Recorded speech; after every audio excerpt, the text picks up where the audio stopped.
Hey everybody, Ben Mankiewicz, TYT Sports, locked out as a former Redskin fan. I'll be honest, about to be a Redskin fan again. Sad to see the Redskins today release Chris Cooley.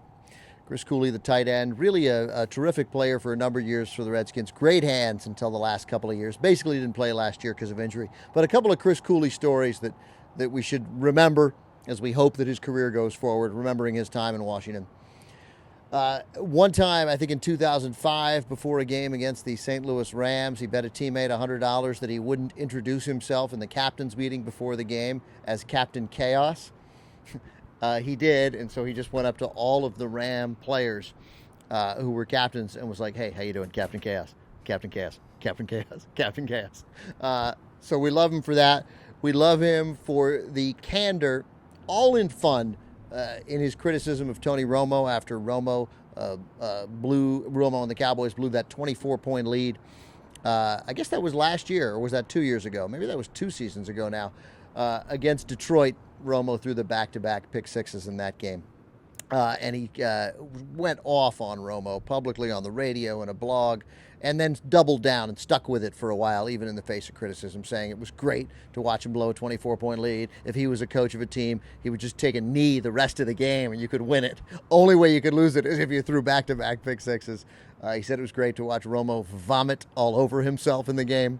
Then later, finally, I guess, under a torrent of criticism, he backed off a little bit. It does mean that now, as Chris Cooley looks for another job in the NFL, it probably won't be with the Cowboys, who could use a tight end with Jason Witten questionable for week 1 with his spleen injury. And no Martellus Bennett. Only the Dallas, Rick points out, only in the NFL could somebody have an injury that is a lacerated spleen, and they're questionable for week 1.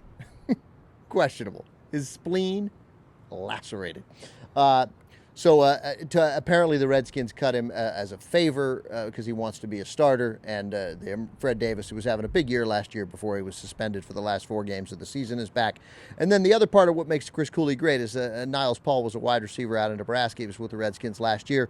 They converted him from wide receiver to tight end, and Cooley enormously helpful to him throughout camp, teaching him, knowing full well that this guy could take snaps away from him. So I hope Chris Cooley signs somewhere and continues his NFL career. He's a fun player. So Chris Cooley will be missed on the Redskins, and I think sports fans should hope that guys like Chris Cooley stick around and have long careers, because they're not like other athletes. They say interesting things, and it's very hard for me to hate the Redskins with Robert Griffin with the dreadlocks coming out of his helmet. It's really hard to hate. I like that guy.